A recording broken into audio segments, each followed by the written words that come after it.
بشین. خیلی خوش اومدی. بزرگوارین شما، ممنونم که منو داشتین. خواهش میکنم. ممنونم از شما.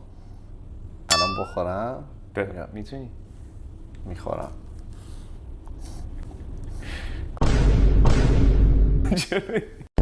ای واسه سورپرایزه؟ چرا بیرونی برای سورپرایز من؟ کامان لبوبوه اقتصادی خودت آوردم. اختصاصی. اموگوس خودت برقص باش باری کلا. داری سرگرم نمیشی؟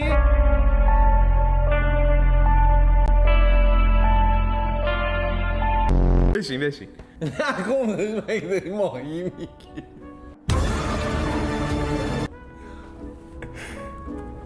بیا. فکر میدونی چند تا بیا اینجوری سنگ تمام میذاره. خوبی میده. احساس میکنم رفتم باغ به عکاسی علاقه‌مندم. آره برهنن اکثرا کتابای من.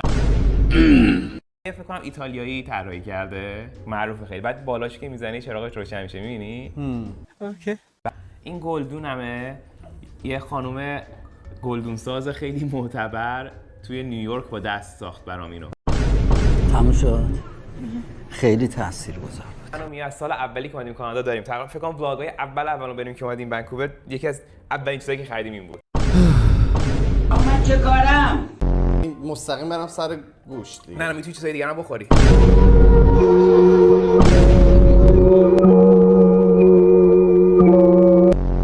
من دارم همین لوازم اونجوری توضیح میدم فقط به خاطر اینکه من نمیخوام پوز بدم. این سبک زندگیمه. بعد